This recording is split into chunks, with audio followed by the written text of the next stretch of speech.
4, carta que Paulo escreveu aos Filipenses, capítulo 4.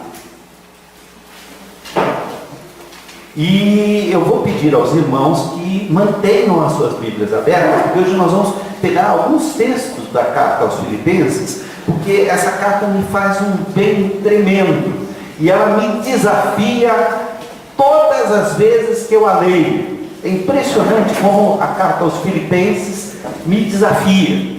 A igreja de Filipos foi a primeira igreja a ser fundada na Europa. A igreja de Filipos é a mãe de todo o cristianismo ocidental.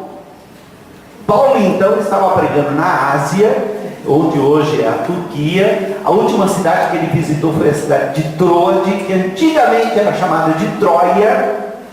E lá em Troade ele teve uma visão.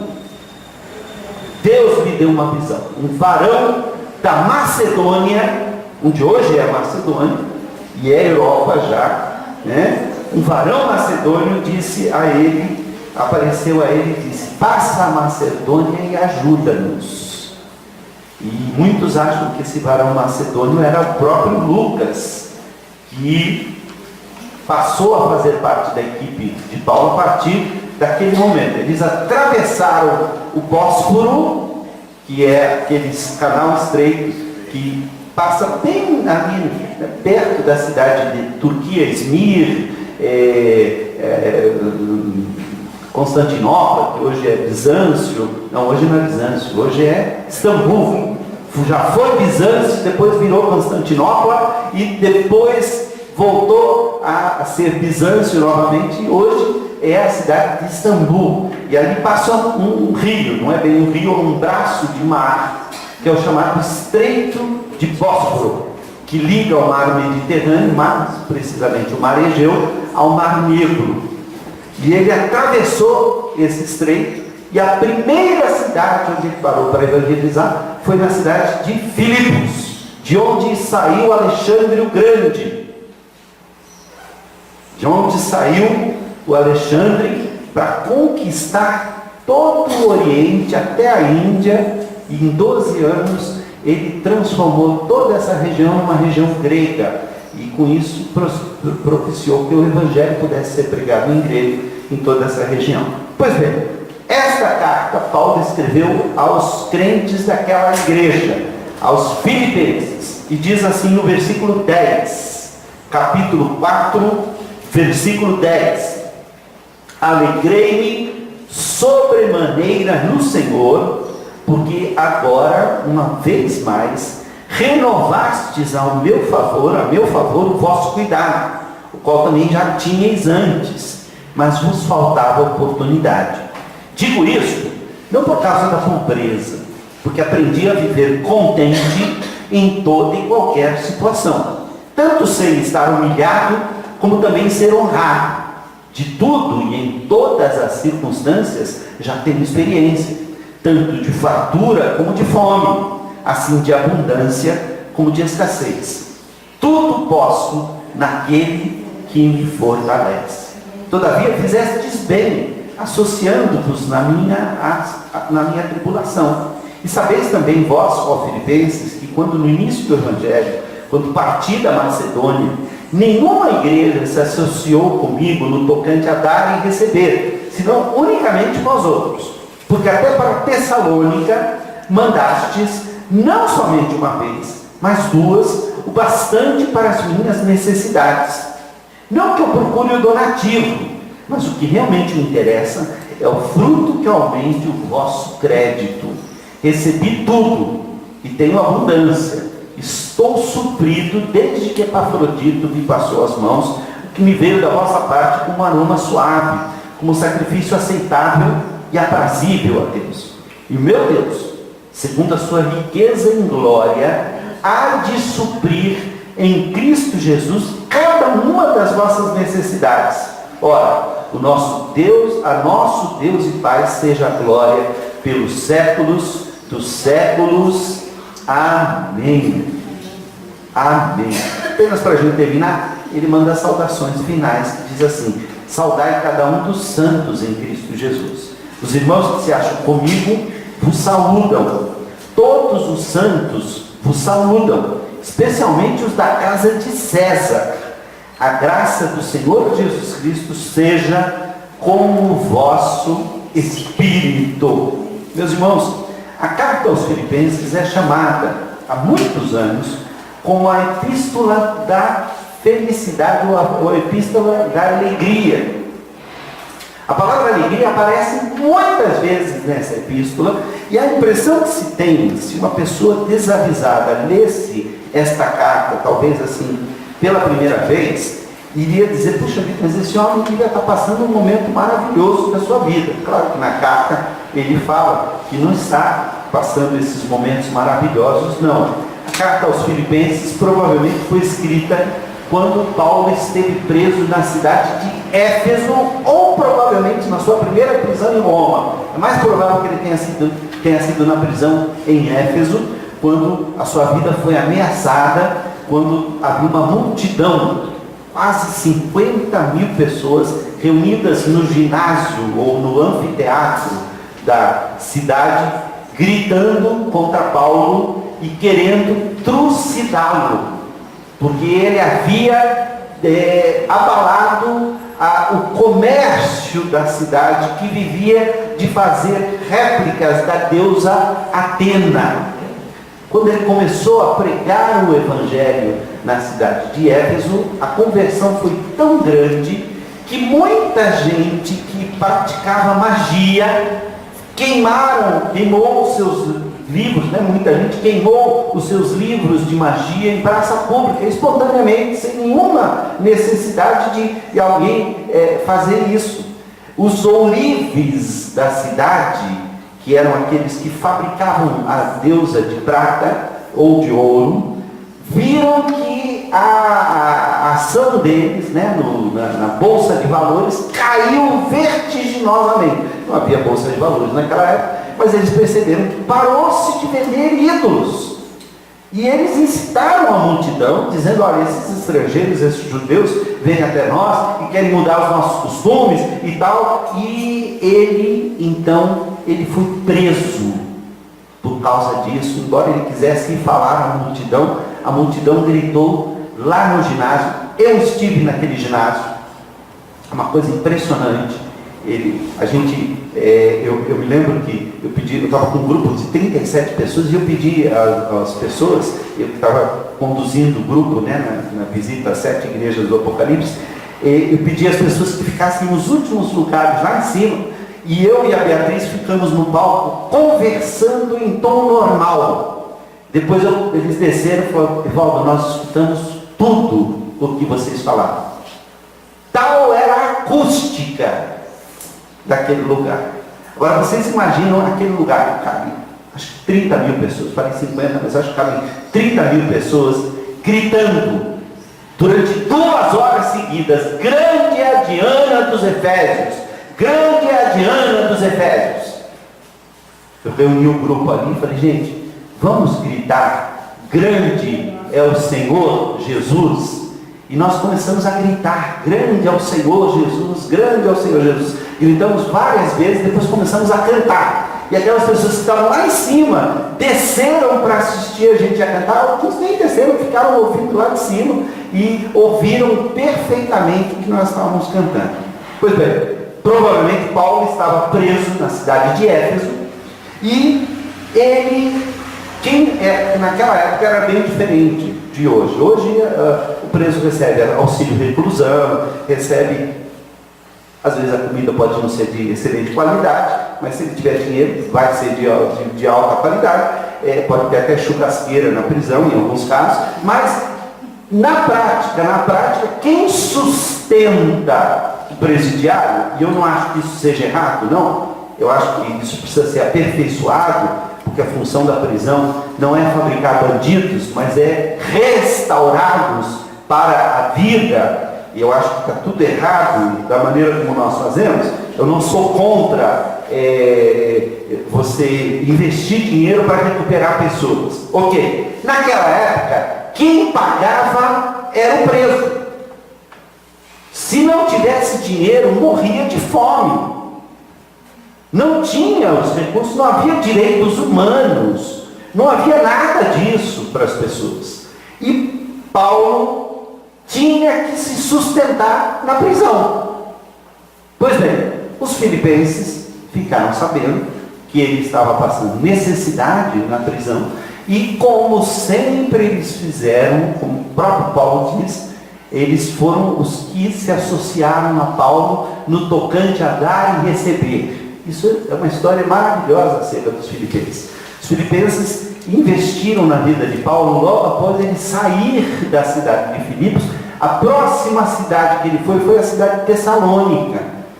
Em Tessalônica ele recebeu a ajuda dos filipenses, porque os filipenses imaginaram, isso, ele está viajando há quanto tempo?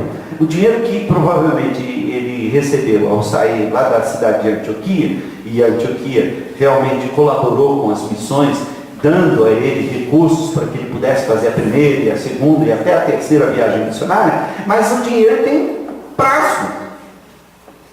Quando ele chegou em Tessalônica, o dinheiro já estava pouco, e ele recebeu ajuda dos filipenses, duas vezes.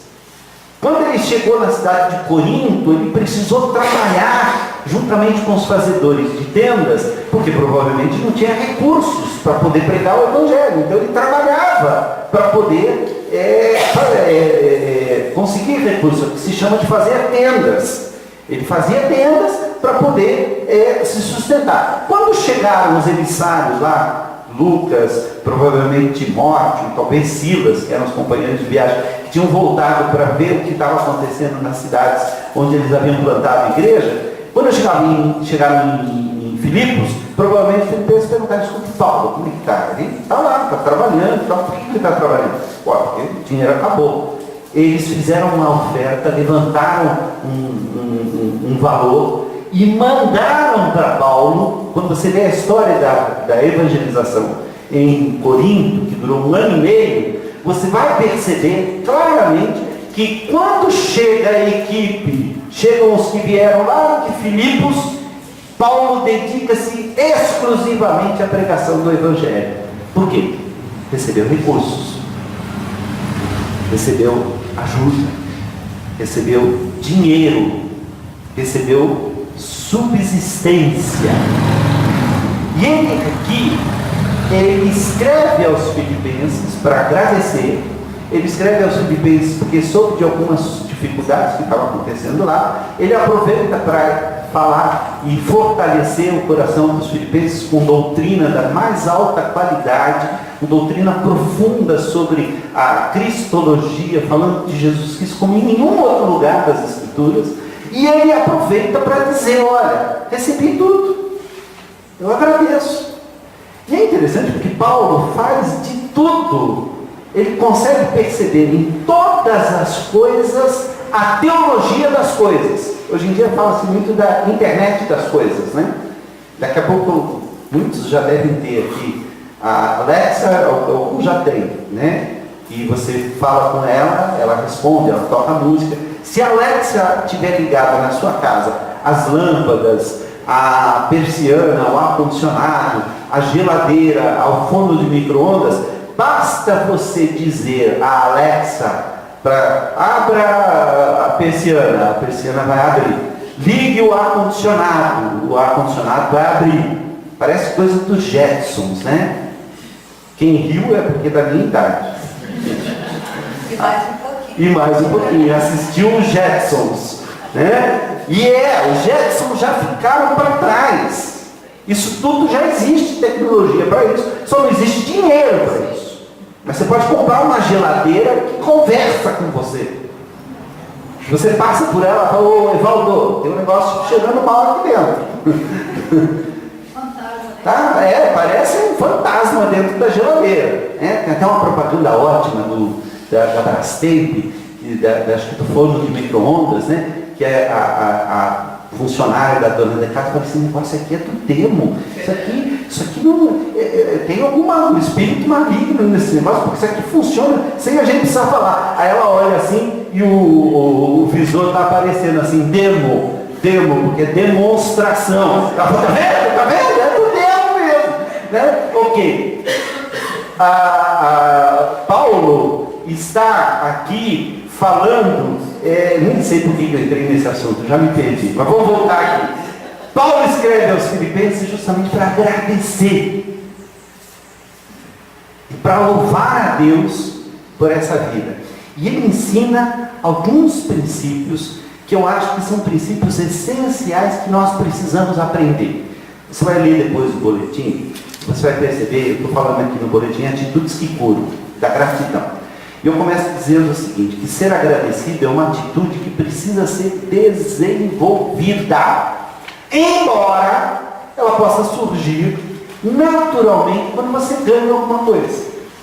Quando você tem alguma coisa boa que acontece para você, a gratidão é meio espontânea, né? Então alguém te dá um copo d'água na hora da sede, puxa, né? Obrigado, Duda, pelo copo d'água maravilhoso que você me trouxe, né? Ou você ganha um presente de alguém, um mimo, alguém, né, vem lá de Minas Gerais e traz um doce de leite maravilhoso, como, né, a Eliá estava dando colheradas hoje para as pessoas experimentarem e tal. A gente sente gratidão quando algo bom acontece. Mas para a gente aprender a ser grato em toda e qualquer situação, ou como diz Paulo nesse texto, para a gente aprender a viver contente em toda e qualquer situação, a gente precisa treinar. A gente precisa calibrar o contentômetro. É por isso que as crianças, e eu falo sobre isso no texto também, que crianças bem educadas agradecem. Não é assim que a mamãe e o papai falam para a criança pequenininha, quando ela ganha um presente, o papai e a mamãe, que são inteligentes, que são sábios, né? Porque alguns que não são, infelizmente, mas o papai e a mamãe viram para aquela criança e dizem assim, como é que a gente diz? Né? Obrigado, né? Como é que a gente fala? Obrigado. Ó, peraí, a criança pega, peraí, dá um beijo no tio. Não é assim? Sabe por quê? Porque agradecer é preciso ensinar. É um sentimento que surge naturalmente, mas nem sempre a gente sabe dar vazão a esse sentimento e colocar ele para fora. E olha, meus irmãos, é impressionante, porque eu tenho percebido que a gratidão é a base da alegria na vida das pessoas.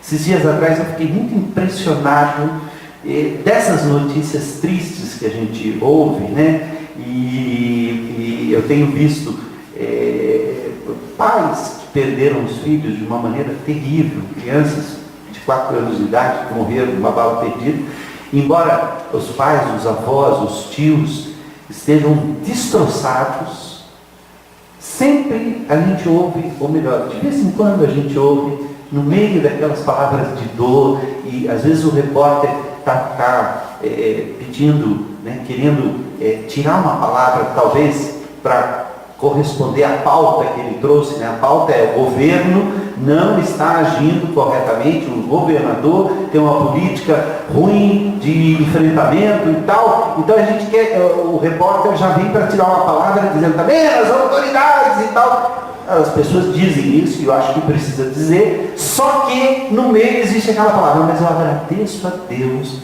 pelo tempo que Deus me deu com a minha filha. Mas eu peço a Deus que cuide para que essa seja a última vez. Ontem eu estava vendo o caso de um senhor que ficou 16 dias esperando uma vaga, né, no CTI, e estava numa UPA, sendo atendido na UPA, com 2 liminares da justiça mandando o sistema arrumar uma vaga para ele na CTI, e ele não conseguiu. Quando conseguiu, não deu tempo de transferir, porque ele morreu sem ser atendido. E a esposa dele dizendo assim, olha, mas eu agradeço a Deus o tempo que eu vivi com ele. Meus irmãos, a gratidão é a qualidade, não é bem a qualidade, mas é a atitude de quem aprendeu a descobrir a felicidade no meio da tragédia, no meio da desgraça. E Paulo diz isso, e isso me desafia tanto, meus irmãos, porque ele diz assim, aprendi a viver contente, olha só, digo isto, né? Eu estou contente que vocês tenham me ajudado, então, mas eu digo isso não por causa da pobreza, porque eu aprendi a viver contente em toda e qualquer situação. A palavra contente aqui no grego significa eu me sinto suprido, eu me sinto suficiente, mesmo passando necessidade. Mesmo quando eu não tenho o que comer, eu me sinto satisfeito. Eu aprendi a viver contente em toda e qualquer situação. Tanto sei ser humilhado, como também ser honrado. De todo e em todas as circunstâncias já tenho experiência, tanto da fartura como de fome, assim de abundância como de escassez. Por quê? Tudo posso naquele que me fortalece. Meus irmãos, que desafio a gente aprender o segredo do contentamento, o segredo de aprender a viver contente em toda e qualquer situação. Por isso eu acordei hoje com essa vontade de dizer, pense em alguma coisa boa, embora isso é apenas o começo do treino, porque para treinar a gente precisa começar a aprender a forçar nossa mente a ir para o que é bom.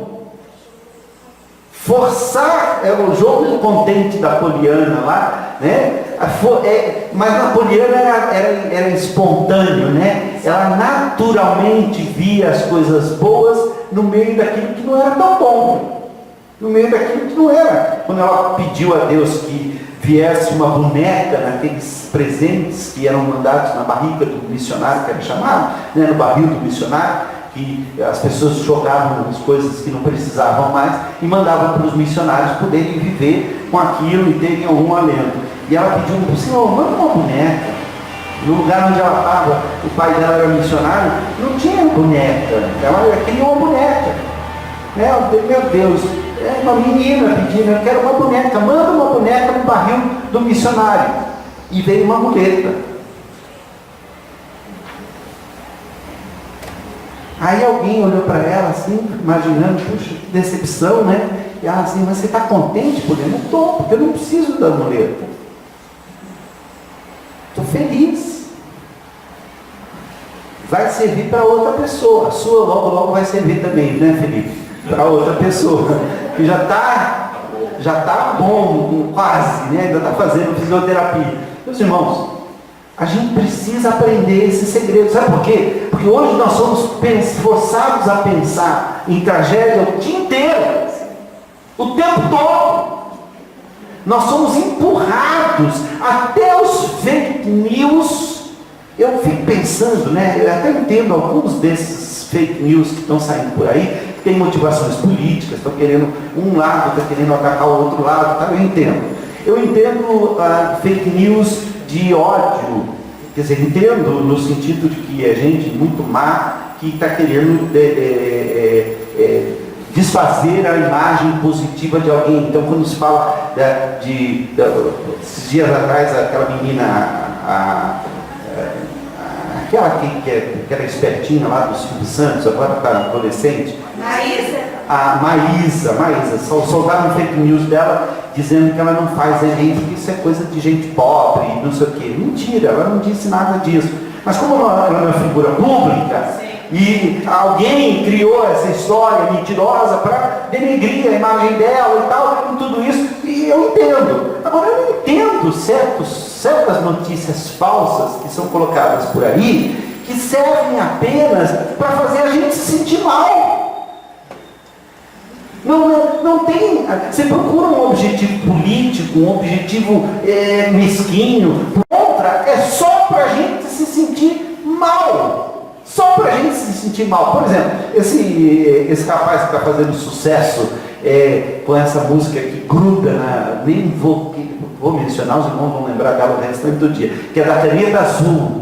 Aquele rapaz que fez a Caneta Azul e se tornou uma celebridade instantânea, soltaram esses dias atrás que ele tinha morrido. Por quê? Para que fazer isso? Para que dizer isso? Quem inventou essa notícia? Por que fez isso? Porque tem um sentimento de espalhar mal-estar entre as pessoas. Não é possível. Nem Freud explica isso, ou explica, né? Talvez explique, né, Lívia? Né? O que tem dentro da gente? A Bíblia explica, né? Como é desesperadamente mau e corrupto o coração humano. O que a gente faz? Algumas dicas aqui na carta aos Filipenses. Se a gente for lá para o comecinho da carta, a gente vai perceber, no capítulo 1, que Paulo começa a nos dar algumas dicas. E a primeira dica é a seguinte: é aprender a olhar as coisas com os olhos de Deus e não com os olhos humanos. Quando nós olhamos com os olhos humanos, nós vemos a tragédia e vemos a desgraça. Mas quando nós olhamos com os olhos de Deus e procuramos ter esta visão de Deus, nós aprendemos que há um propósito, que Deus tem uma razão, que Deus tem um motivo para fazer as coisas. Olha o versículo 12 do capítulo 1.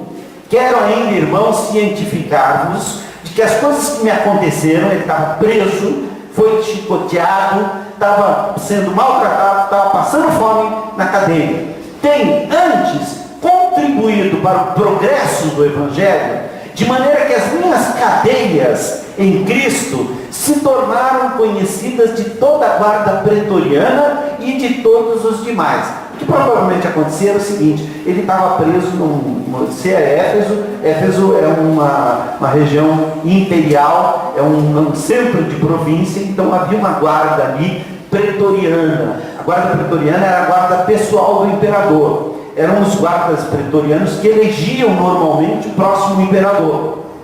Então os pretorianos eram importantíssimos. Mas à medida em que eles iam envelhecendo e aposentando, eles eram colocados para comandar nas províncias guardas pretorianas locais, que tinham uma importância fundamental.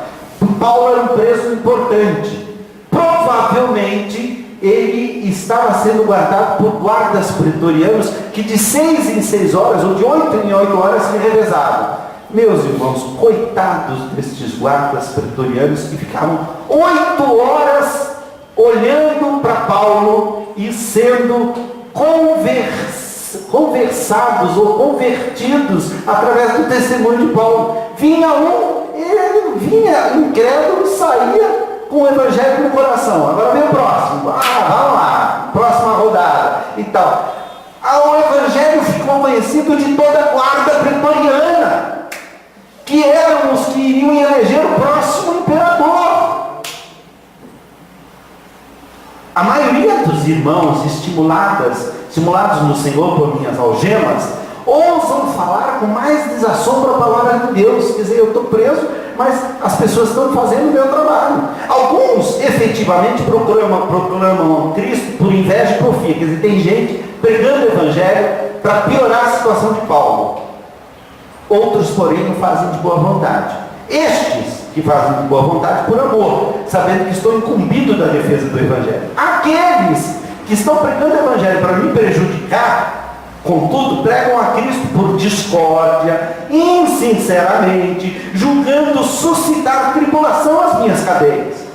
Todavia, que importa, uma vez que Cristo de qualquer modo está sendo pregado, quer por pretexto, quer por verdade. Também com isto me regozijo, sempre me regozijarei. Meu Deus do céu! Eu fico pensando, né, em gente que tem feito tanto mal para o Evangelho. Meus irmãos, sinceramente, eu tenho ódio, eu tenho raiva. Quando eu vejo um desses pastores que estão pregando o Evangelho de uma maneira insensata, quando eu vejo um desses pastores que estão falando de Jesus, mas para enriquecer, e estão fazendo mal para o Evangelho, eu tenho vontade de que eles caiam. Me desculpem. Mas eu quero dizer para vocês, eu estou errado.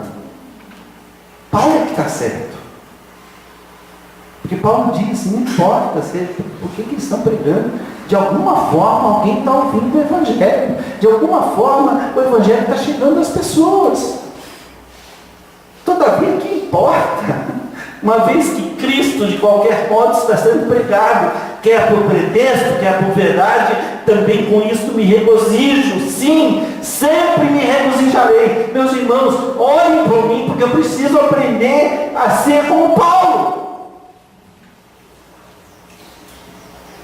Eu não posso me alegrar de ver um pastor ser desmascarado, porque isso faz mal para o Evangelho. Eu não quero que fique escondido, não. A Bíblia diz, não há nada que seja oculto que não será revelado. Deus revela, Deus traz à tona, Deus corrige, Deus repreende, mas que não seja, quando Deus perguntou a ele se ele preferia ser castigado pelos inimigos ou ser castigado por Deus, ele disse, caia eu nas mãos de Deus, porque ali é misericórdia, não caia eu nas mãos dos homens. Eu estou orando para Deus limpar a sua igreja, para Deus derramar um espírito de arrependimento sobre os pastores, um espírito de arrependimento sobre os líderes das igrejas, um espírito de arrependimento sobre essa gente que está fazendo barbaridade em nome do Evangelho, que está vendendo membro para conseguir voto para candidatos safados. Eu estou orando para Deus tirar isso do meu Evangelho, porque nós vamos pagar o preço. Tudo de errado que qualquer governo, na época do Lula, da Dilma, do Fernando Henrique, quem se associou ao governo e agora está se associando ao governo Bolsonaro, pagou pelos erros destes governos. Porque se não der certo, se der certo, é porque o candidato é maravilhoso. Se não der certo, é porque ele só fez o que os evangélicos mandaram. Não é? E olha, se os evangélicos ainda estivessem dando bons conselhos, não estão. Os evangélicos não estão dando bons conselhos aos políticos. Eles não são profetas. Eles estão sendo sacerdotes que recebem o salário do governo para poder falar o que o governo quer. Eu não estou falando da nossa época, não. Estou falando dos sacerdotes da época do Antigo Testamento, dos falsos profetas que eram pagos pelo rei para profetizar a favor do rei. Meus irmãos, a gente precisa aprender o segredo de ver nestas coisas a mão de Deus. Deus tem um propósito para tudo isso. Essa é a primeira coisa. Você quer aprender o segredo da gratidão? A primeira visão que você tem de alguma coisa, o primeiro sentimento que você tem de alguma coisa, analise e perceba se esse sentimento vem de Deus ou vem do teu coração. Se vier só do teu coração, peça a Deus, se não me dá, me mostra o que eu tenho que ver nisso de bom, para poder agradecer ao Senhor por isso. A Bíblia diz, em tudo dai graças, não por tudo, mas em toda e qualquer circunstância eu tenho que aprender a olhar o que tem de bom. Alguma coisa boa tem. E essa é a segunda coisa.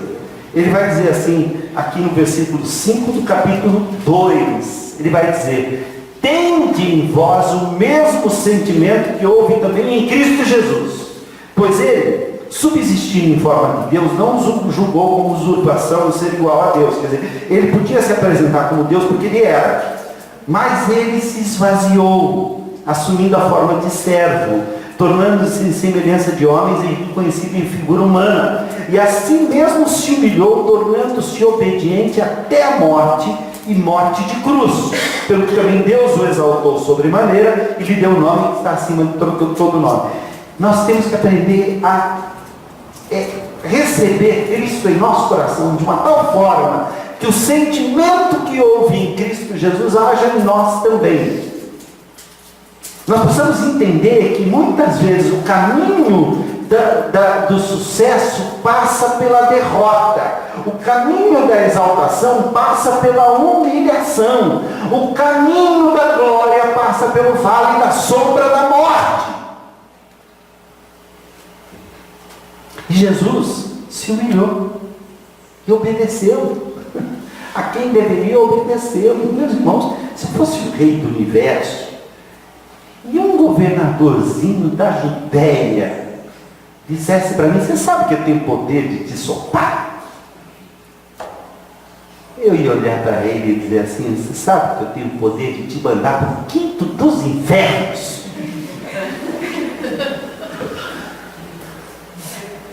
Mas Jesus ficou quieto. Esse sentimento a gente tem que aprender a ter. Se a gente aprendesse a ficar de boca fechada, quanto problema nós evitaríamos. Só de não falar, fique quieto. Só isso. E o segredo da gratidão é aprender a se colocar nas mãos de Deus, deixar Deus tomar vingança por você, deixa Deus cuidar. Um dos maiores homens do século XVIII, que foi o responsável por salvar milhares de crianças órfãs. A orfandade era muito grande naquela época, e ele organizou centenas de orfanatos por toda a Inglaterra. Ele coordenou centenas de orfanatos. Ele tinha por princípio nunca pedir nada a ninguém, a não ser a Deus. Ele podia estar passando a maior necessidade, ele não pedia a ninguém, ele pedia a Deus. Ele ia para o quarto, ajoelhava e ficava orando até ele receber aquilo que ele precisava. Tem um livro dele, que eu já falei várias vezes, que ele escreveu assim, sem ter intenção de publicar. Era um caderno onde ele anotava os pedidos que ele fazia a Deus, e a data e a maneira como Deus respondia cada um dos pedidos. Quando encontraram esse livro, descobriram que havia 50 mil anotações, mais de 50 mil anotações. E publicaram esse livro com o título de 50 mil orações respondidas. Eu lembro agora o nome dele, fugiu o nome dele. 50 mil orações respondidas. Numa das orações que eu me lembro, aqui há várias histórias que ele conta, ele acordou de manhã num dos orfanatos, e o pessoal da cozinha veio e falou: olha, não tem leite para as crianças, tem uma coisa que a gente pode pôr no leite, mas a gente faz um mingau e tal, mas não tendo leite não tem como fazer mingau. Então a gente não sabe como fazer, o que fazer. Isso, 4 horas da manhã foram falar com ele, falou: olha, o leite que tinha estragou, a gente conseguiu resolver e tudo. Eu falei: então nós vamos arrumar ele. Você prepara tudo para fazer o mingau das crianças e vai ter leite na hora que as crianças acordarem às 7 horas da manhã. E os empregados foram lá, prepararam tudo. Já devia ter uns 500 crianças naquele orfanato. E todo mundo imaginou que ele ia se aprontar, sair atrás de leite em alguma das fazendas de leite que havia por ali por perto. Não, ele foi para o quarto. E não saía do quarto, alguém foi lá, pensou que ele tinha dormido. Ele não atendeu, abriram a porta devagarzinho, ele estava ajoelhado, pedindo: Senhor, manda leite para minhas crianças.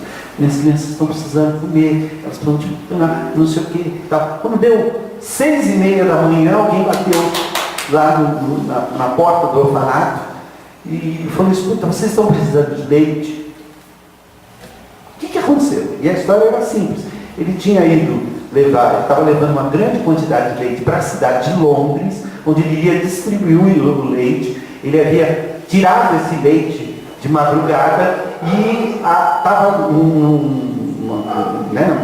2 ou 3 charretes que usavam naquela época para levar, e havia chovido muito durante a noite, e em frente ao orfanato, um lamaçal tremendo, e eles atolaram ali desde as 4 horas da manhã. Deus já tinha respondido a oração do Wright, acho que é Wright o nome dele. Antes dele fazer, o leite já estava lá. Quando começou a sair o sol e começou a esquentar, o dono do leite falou: esse leite vai azedar.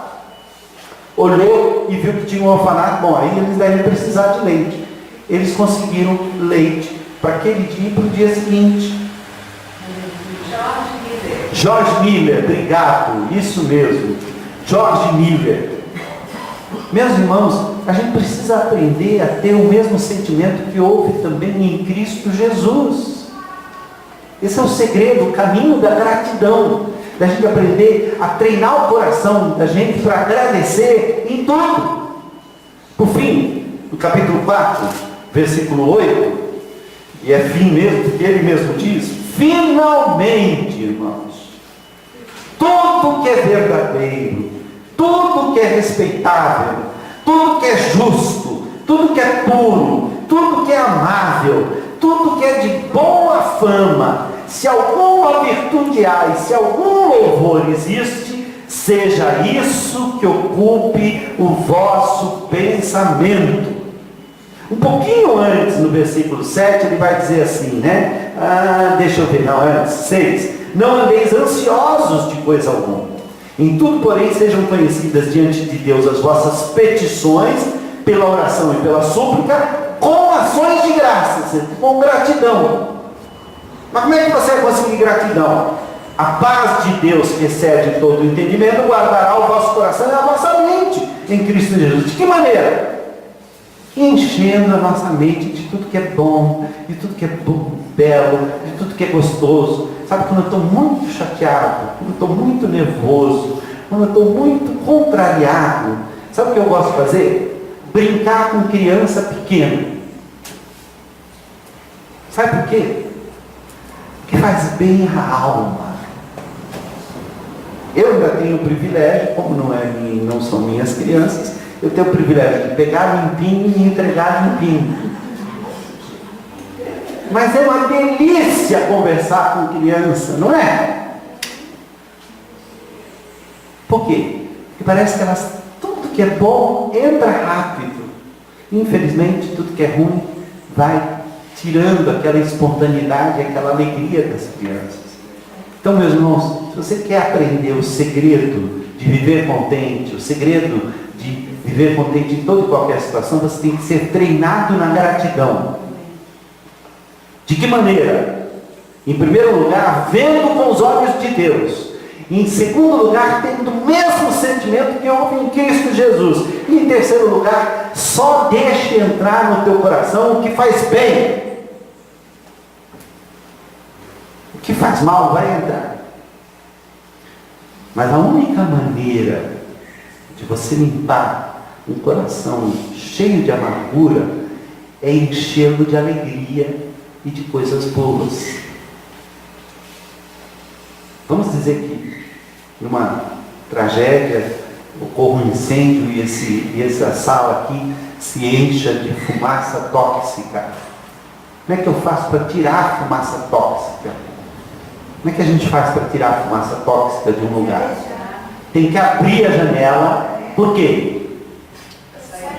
Porque o ar frio é mais pesado do que o ar quente da fumaça. Ele entra e empurra a fumaça para fora.